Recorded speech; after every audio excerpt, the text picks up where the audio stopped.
अरहंत सम्यक संबुद्धांना त्रिवार पंचांग प्रणाम करतो।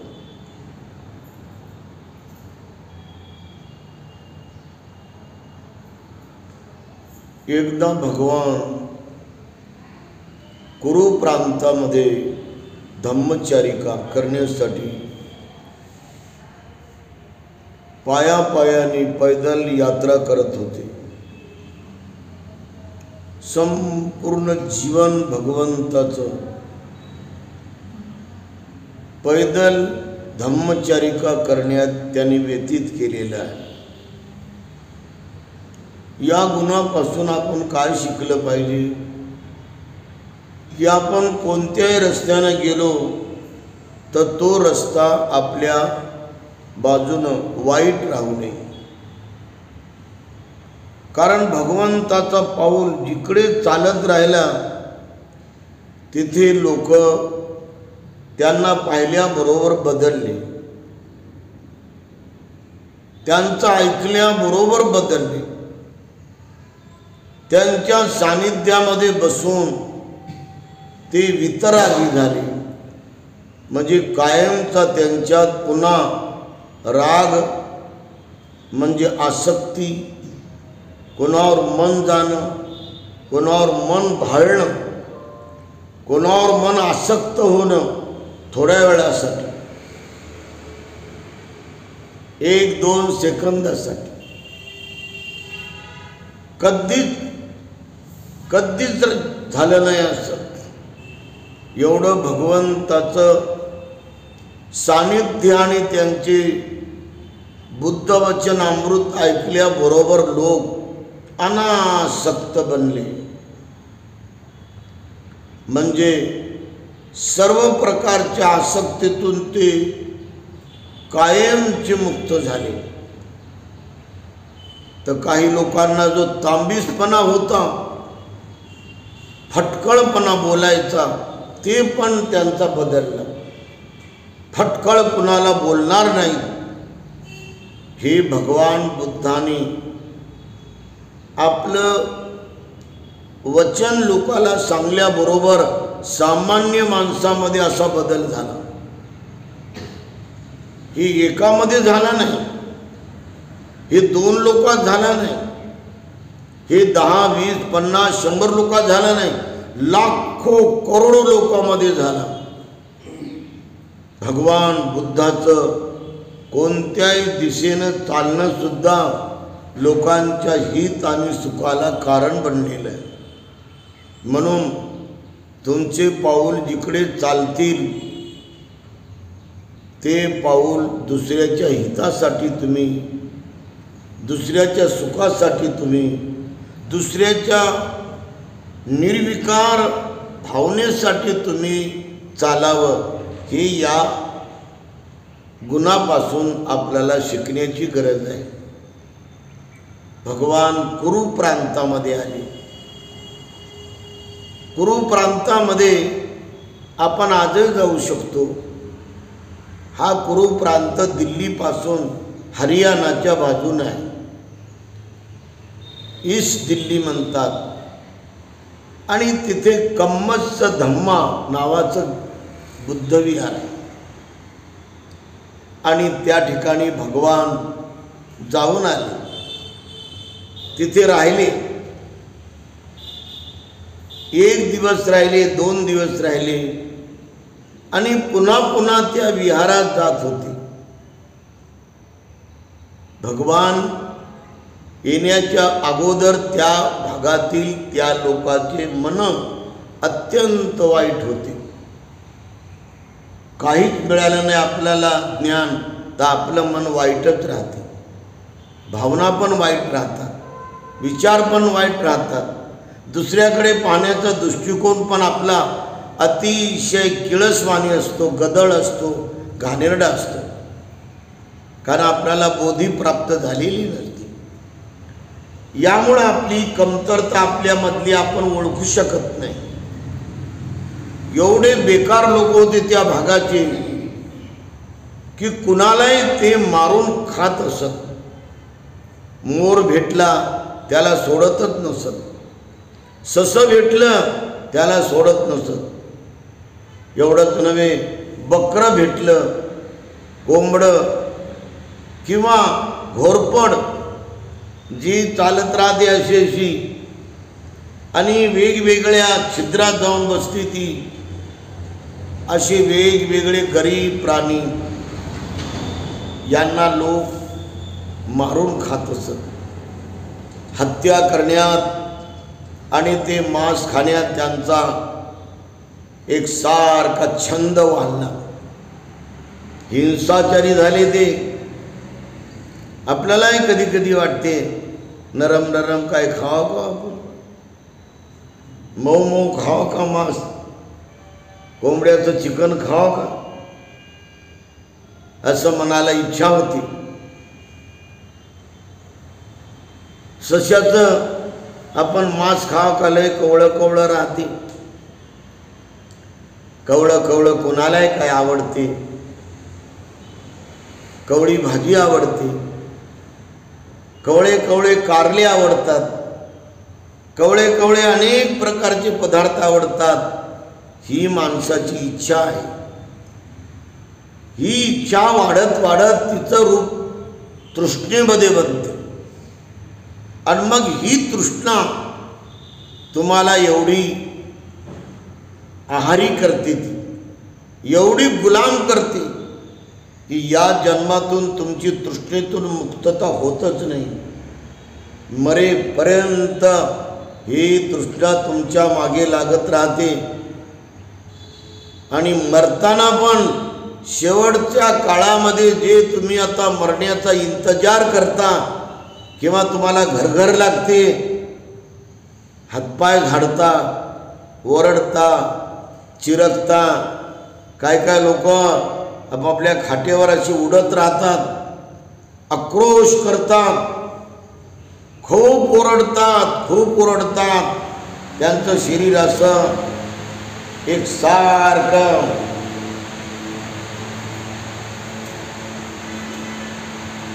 त्यांना त्रस्त करते. आणि जे लोक आता शेवटच्या क्षणी जातात तेव्हा म्हणतात, जरा रस्सा आणा, कोंबड्याचा रस्सा आणा, बकऱ्याचा रस्सा आणा. रस्सा पियाला, रस्सा चाखायला त्यांची तिथे तृष्णा वाढते. आणि म्हणून लोक बरेच शेवटच्या क्षणामध्ये या ना त्या प्रकारे वेगवेगळ्या मांसाचा रस्सा पियाला त्यांची तृष्णा ही जागी होते. लोक म्हणतात, आणा लोक आणा. याचं मन त्याच्यात गुंतलं, मरायला निघलं हे. पण आता हे काय रस्सा पिल्याशिवाय त्याचं काय अगदी जीव जाणार नाही. म्हणून बरेच लोक याच्यामध्ये गुंतून राहतात. आणि त्यामुळं बऱ्याच लोकाला मशानात नेऊन लोक मटण आणि रस्सा तिथं नेऊन ठेवतात. तिसऱ्या दिवशी, चौथ्या दिवशी अनेक वेळा त्याचा जेव्हा जेव्हा विधी होतो तेव्हा तेव्हा लोक हे पदार्थ त्याच्या नावानं हे लोक आपल्या घरामध्ये त्याच्या समोर ठेवताना दिसतात. एवढा तो व्यक्ती आहारी गेलेला असतो. असे लोक त्या कम्मस्स धम्मा कुरु प्रांतामध्ये होते. कुणाचं एक घर जर मोकळं दिसलं, खुलं दिसलं तर एकदम पाळत पाहून घुसायची आणि जे म्हणलं ते न्यायचे. भांडे भेटली भांडे पळवायची, बॅग दिसली बॅग पळवायची, पेट्या दिसल्या पेट्या पळवायची,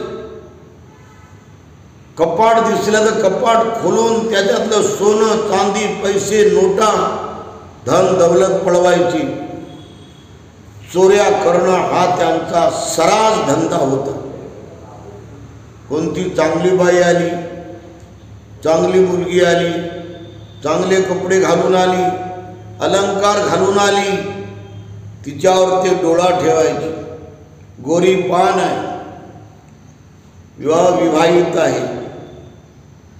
आणि अशा प्रकारच्या वेगवेगळ्या मावल्यांना बघून, कुमारिकांना बघून, कुलवान स्त्रियांना बघून यांची वासना वखवख व्हायची. यांची तृष्णा, कामगंधाची तृष्णा ही अशी पेटत राहायची. तर बायांना भुलून, बायांना इशारे करून, त्यांना आमिष दाखवून, त्यांच्याजवळ 2-3 शब्द बोलून त्यांना भुलवत त्यांना मोहात टाकत, त्यांना जाळ्यात टाकत ते त्यांना पळून नेत असत. पळून नेऊन त्यांच्यावर वेगवेगळ्या प्रकारचे अनैतिक कर्म करत असत. व्यभिचार त्या भागामध्ये प्रचंड होता. एवढंच नव्हे, आपसामध्ये त्यांनी कधी नातं चांगलं ठेवलं नव्हतं. नेहमी बोलण्यानं नातं बिघडत असतं. वाईट बोललो तर लोक दूर जातात, कठोर बोललो तर लोक आपल्याला पसंत करत नाही. एवढंच नव्हे, संताप करून बोललं तर लोक आपल्याला पसंत करत नाहीत. रागारागानं बोललो आपण, मोठ्यानं बोललो, क्रोधानं बोललो तर लोक आपल्याला पसंत करत नाहीत. ही आजही पद्धत आहे. आणि म्हणून चहाड्या लावून एकमेकाची मन ते दुभागून टाकत, चुगल्या लावून माणसात माणूस ठेवत नव्हती, घरामध्ये घर ठेवत नव्हती, समाजाला जोडत नव्हते, एकोपार नांदू देत नव्हते, एकाच्या विरोधात दुसरं घर पेटवत होते. ते साऱ्या घराला आग लावायची त्यांची पद्धत होती. आणि आजही लोक असं वागतात बघा. म्हणून आपण कुणाला आग लावायचं काम करू नये. क्रोधानं, द्वेषानं, कठोर बोलण्यानं, अत्यंत खालच्या दर्जाची भाषा वापरल्यानं आणि विनाकारण आपण आरोप केल्यानं आपल्याला लोक सोडून देतात, आपल्यावर प्रेम करत नाहीत, आपल्यावर आपुलकी जिव्हाळा करत नाही. म्हणून ही भाषा, हा व्यवहार, कठोर बोलायचा व्यवहार, तोडून बोलायचा व्यवहार, घाणेरडं बोलायचा व्यवहार आणि पटकन काहीतरी बोलून दुसऱ्याचं मन दुखवायचा व्यवहार त्या कम्मस्स धम्मा राज्यात खूप चालायचा. मद्यप्राशन करून कमीत कमी पाणी टाकून तरी पियावं म्हणून 2-2 शिष्या लोक पियायची. म्हणजे पंचशील तिथं कोणीच पाळत नव्हतं. हत्या करणं, चोऱ्या करणं, व्यभिचार करणं, असत्य बोलणं, चहाड्या लावणं, चुगल्या लावणं, बदनाम करणं, खूप टीका करणं, खूप निंदा करणं, व्यर्थ बकवास करणं आणि मद्य पिणं, मौज मजा करणं, अशा प्रकारचे धंदे त्या राज्यामध्ये सर्रास चालायचे. परंतु भगवान बुद्धाचं प्रवचन तिथं एका रात्रीमध्ये झालं. तर त्या प्रवचनामध्ये महासती पठाण बुद्धाने शिकवलं. हे सूत्र दीघनिकायमध्ये आहे.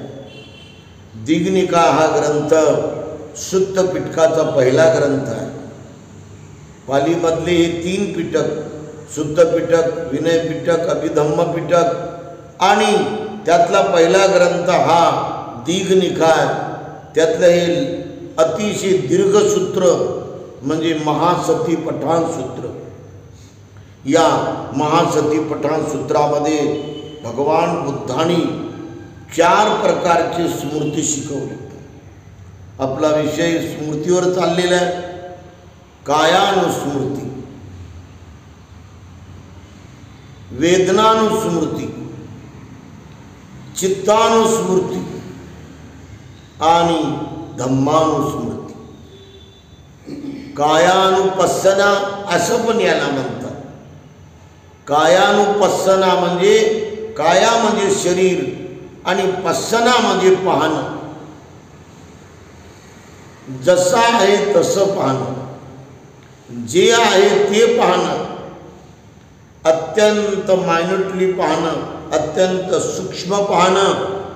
कोणाचंही शरीर किंवा कोणाचंही रूप पाहायला भेटलं तर वरून वरून पाहू नये, वरच्या वरच्या नजरेनं पाहू नये, वरच्या वरच्या आपण दृष्टीनं पाहू नये, तर त्याला वस्तुनिष्ठ पाहावं, त्याला वास्तवतेमध्ये बघावं, त्याला सत्यामध्ये बघावं.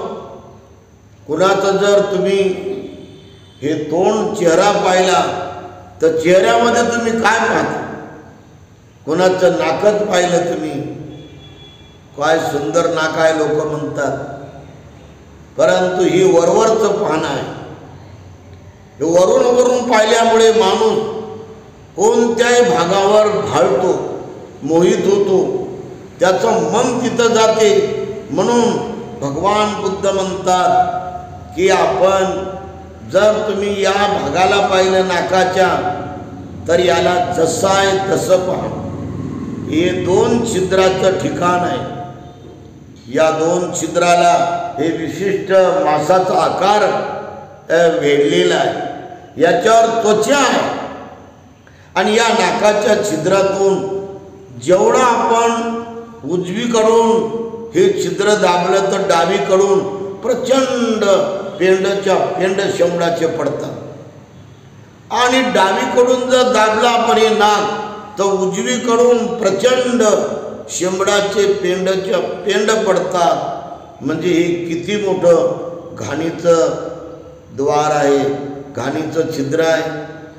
भगवान बुद्ध असं माणसांना, सर्व लोकांना, सर्व स्त्रियांना, सर्व पुरुषांना, सर्व भिक्खूंना, सर्व भिक्खुनींना असं ज्ञान देऊन ज्ञानी करत होते.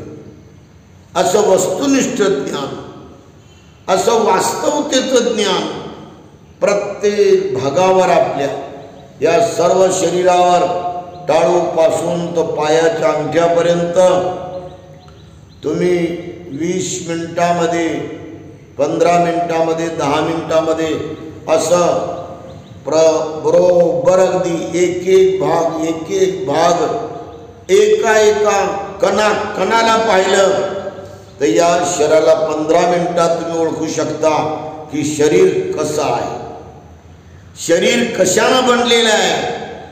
आणि हे ज्ञान जेव्हा तुम्हाला डोळे बंद करून होते ते प्रत्यक्ष ज्ञान दर्शन आहे. हे ज्ञानदर्शन म्हणजे बोधी आहे. आणि यामुळं तुम्हाला या शरीराचं ज्ञान झाल्यामुळे हा प्रचंड देह किती मोठा मांसानं भरलेला आहे. आणि हा एवढं प्रचंड मांस, चेहऱ्यावर प्रचंड मांस, छातीवर प्रचंड मांस, पोटावर, पाठीवर, दंडावर, या संपूर्ण पाठीवर, या सर्व भागाभागामध्ये प्रचंड मांस आणि त्याच्यावर अंथरलेलं त्वचेचं चादर. आणि त्याच्या खालं किती मोठं अगदी रक्ताच्या पेशी, सारं रक्तच रक्त आणि त्याच्यात पेशी आहे की नाही. आणि त्याच्या खालं मांस पुन्हा, आणि त्याच्या खालं पुन्हा चरबी पेशी, आणि त्याच्या खालं पेशी, आणि त्याच्या खालं हड्डी, प्रत्येक भागामध्ये हड्डी, एक ना एक हाड असं आपल्या नजरेला येते. आणि सारा देह आपल्याला 15 मिनिटामध्ये परिपूर्ण ज्ञानानं कसा आपल्याला प्राप्त होतो. किती गदळ देह आहे हा, हे शरीर किती घाण आहे. वरून वरून चांगलं दिसते, आपण आरशात पाहतो तर लय सुंदर दिसतो, आपण निहाळत राहतो स्वतःला. परंतु जेव्हा आपण डोळे बंद करून या शरीराला पाहतो तर हे शरीर एवढं गदळ, एवढं घाणेरडं, एवढं अनंत वेगवेगळ्या प्रकारच्या अमंगळ पदार्थानं परिपूर्ण खचाखच भरलेलं आहे. या शरीराला आपण असं बारीक बारीक सूक्ष्म, अतिसूक्ष्म आणि अत्यंत खोल आपण डोळे बंद करून पाहिल्यामुळे आपल्या शरीरामध्ये कोणत्याच प्रकारे खुशबू किंवा कोणत्या प्रकारे पावित्र्य, कोणत्या प्रकारे निर्मळ असे शरीर दिसत नाही. याला 9 दार आहे. हे दार रात दिवस उघडे आहेत, ते कधीच बंद होत नाहीत. या दाराला 9 दाराला आपण डोळे बंद करून 10 मिनिटातच फक्त पाहायचं.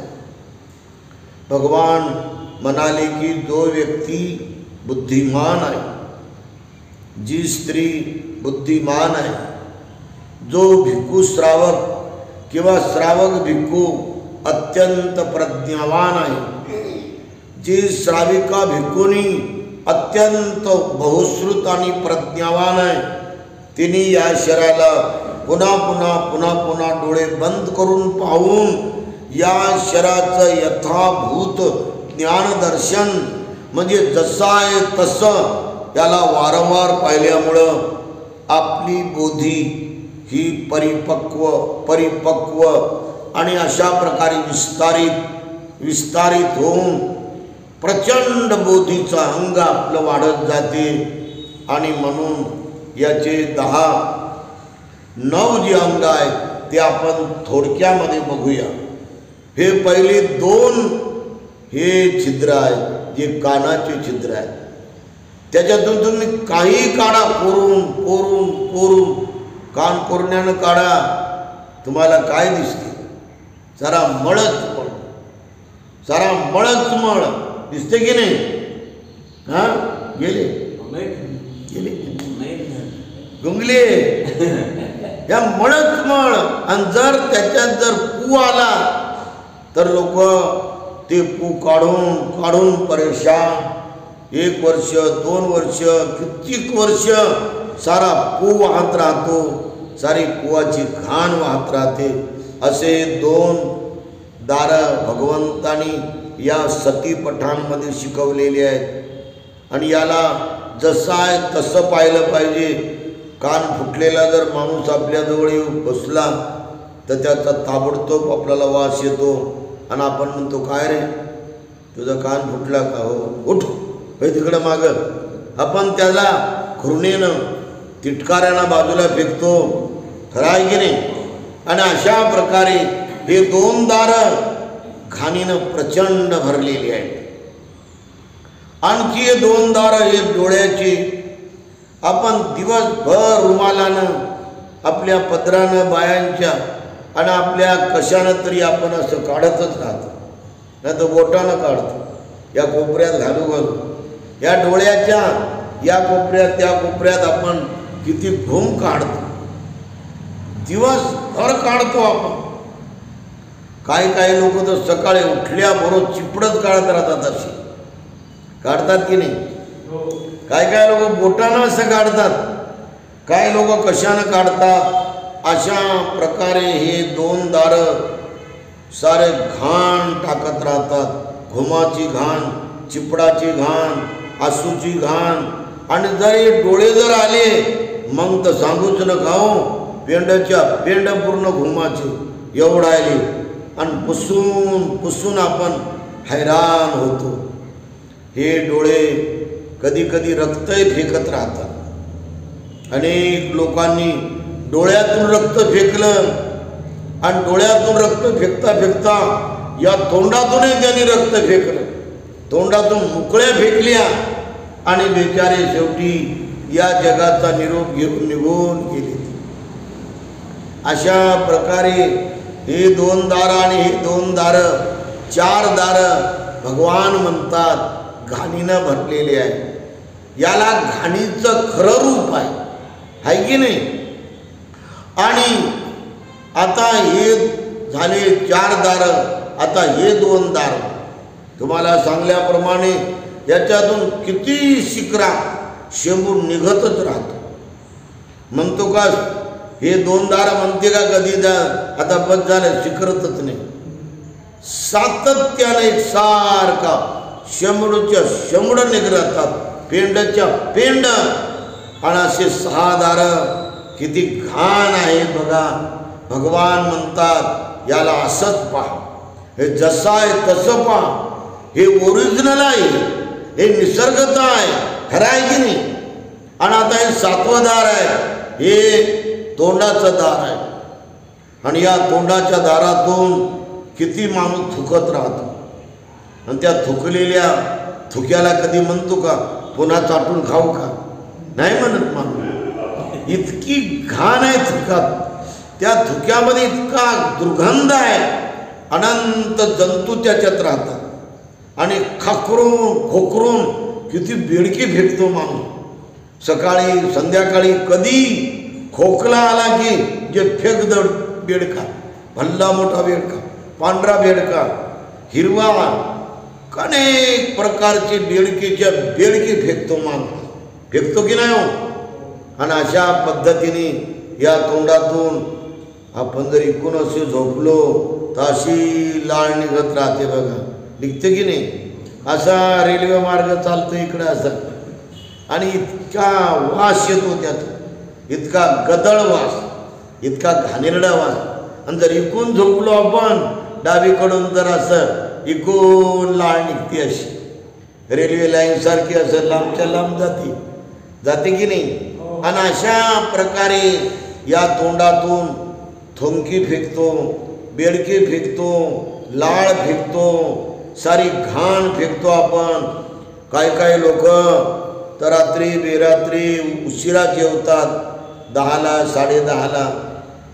काही लोक 11ला जेवतात, काही लोक 12ला जेवतात. पण जेवण्याच्या पूर्वी लोक चांगलं चुंगलं खातात ते तर अगोदर पिऊनही घेतात. 2 गिलास 4 गिलास पिऊन अगोदर ते भरतात. नंतर खाऊन मग मात्र पूर्ण चांगलं चुंगलं खाऊन त्यांना पचत नाही म्हणते. उशिरा खाल्लेलं पचते का? उशिरा खाल्लेलं पचतच नाही. तर रात्री 2ला 3ला डायजेशन होत नाही म्हणून अनडायजेशनमुळं पचनामुळं भड वांत्या करतात. आणि बाया म्हणतात तिकडं जाऊन मरा ना, इथंच उकू लागले का तुम्ही, खाटेजवळच का. आणि अशा प्रकारे बघा भगवान म्हणतात हे तोंडातून इतकी घाण माणूस फेकतो. सारं बोटी लोक फेकतात की नाही. पिवळं पित्तही पडते, हिरवं पित्तही पडते, पांढरं कडू जर पित्त पडते. आणि अशा प्रकारे वांत्या करून सारा दुर्गंध पसरतो घरात. आणि अशा प्रकारचं बघा शरीर भगवंतानी महासती पठाणमध्ये वर्णन केलेलं आहे. आणि हे शरीर एवढं गदळ असताना, हे तोंड एवढं गदळ असताना काय लोक आणखी अधीन जातात शरीराच्या. म्हणतात मुक्का घेऊ काय मुक्का घेते याच आहे, या एवढ्या बेडकी फेकणाऱ्याचं मुक्का घेते, ही लाळ फेकणाऱ्याचं मुक्का घेते का? आणि असे बघा लोक आहारी गेलेले आहेत, आंधळे झाले ते तृष्णेनं, ते प्रेम प्रणयामध्ये आंधळे झालेले आहेत. हे अत्यंत मात्र न कळणारी अनाडी अज्ञानी मूर्ख लोकांची सवय आहे. असे झाले 7 दार. लक्षात आलं तुमच्या? हे भगवान बुद्धाने सांगलेलं आहे. आणि आता 8वं दार आहे आणि 9वं दार. 8वं दार म्हणजे लघवी करायचं दार, आणि 9वं दार म्हणजे मलम विसर्जन करायचं दार, म्हणजे पूर्णपणे टॉयलेटला जायचं दार. हे मलमूत्र विसर्जन याचा नुसता लोंढाच चालतो एकसारखा. किती मोठा चालतो एकसारखा. हे मल विसर्जन आणि मूत्र विसर्जन इतकं वेगामध्ये चालत राहते, त्याचा सुद्धा किती वास येतो. लोक लघवीला जाताना असं तोंडाला बांधून जातात, किती वास येतो. काय शरीरामध्ये आहे? या शरीरामध्ये एवढी घाण आहे. या शरीरामध्ये कुठेही जरी जखम झाली, कोणत्याही भागामध्ये, गालावर हो, मनकटावर हो, हातावर हो, नखावर हो, दातावर हो, तिथून पाहिलं तर आपल्याला थोड्या दिवसामध्ये पूचा पू निघतो. तो निघतो की नाही? मी एकदा माझा दात दुखत होता तर अमरावतीला गेलो होतो. आपला डॉक्टरचा म्हटलं, डॉक्टर साहेब जरा दात दुखत आहे. भंतेजी म्हणे पडा म्हणे या खुर्चीवर, असं करा म्हणे. आणि त्यांनी शोधलं आणि ते काहीतरी टाकून त्यांनी पाहिलं तर भंतेजी म्हणे याच्यात पू झाला हो. तर अशा प्रकारे या शरीरात पू आहे, या शरीरात घाम आहे, या शरीरात मल आहे, मूत्र आहे, या शरीरात शंभूड आहे, या शरीरात हड्डी आहे, या शरीरामध्ये वरून कुठे कुठे सर्वत्र पूर्ण केस आहेत, या शरीरात त्वचा आहे, या शरीरात मांस आहे, या शरीरात पेशी आहे, या शरीरात जॉईंट झालेली हड्डी आहे.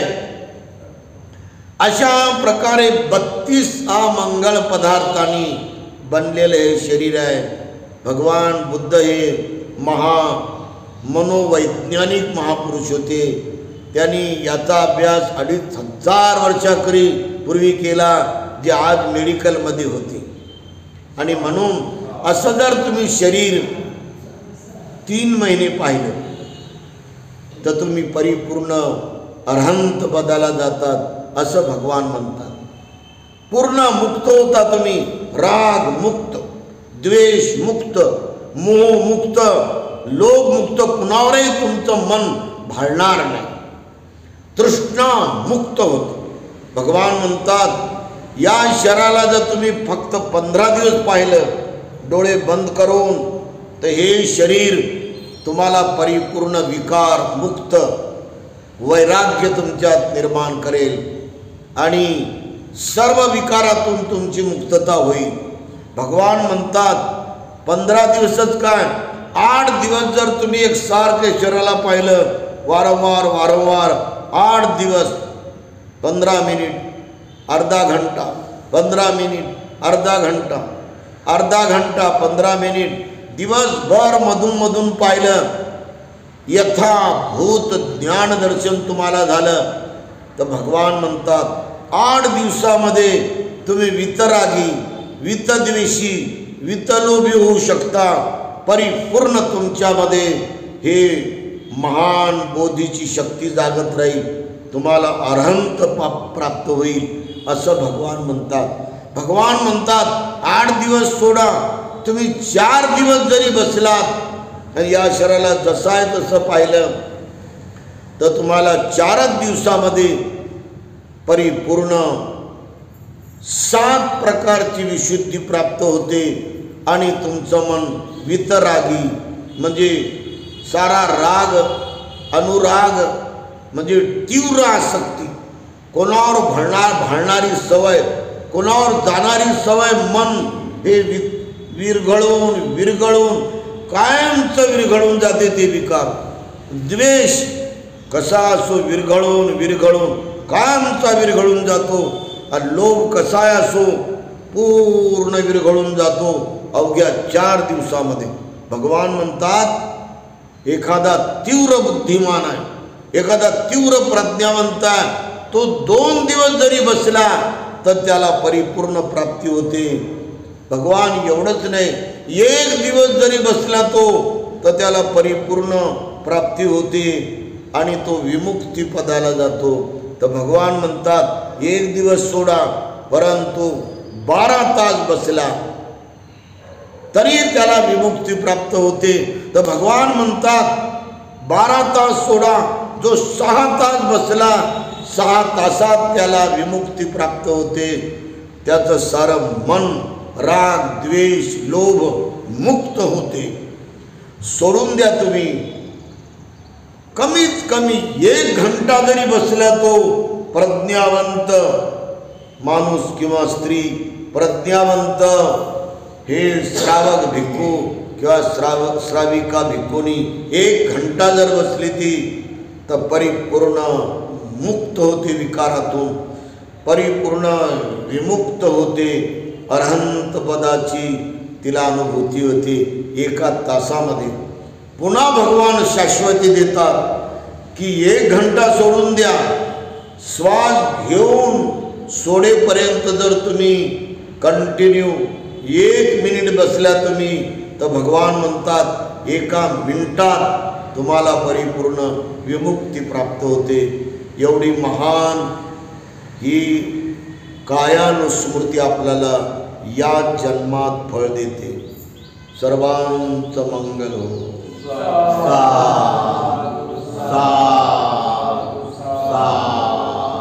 बुद्धं नमामि बुद्धं नमामि धम्मं नमामि धम्मं नमामि संघं नमामि संघं नमामि. आशीर्वाद. वनवड्ढको बलवड्ढको सुखवड्ढको धनवड्ढको यशवड्ढको पय्यावड्ढको ते संसच्चेन शीलेन कान्तिमेत बलेन च ते पित्वं अनुरक्षन्तु आरोग्येन सुखेन च ते.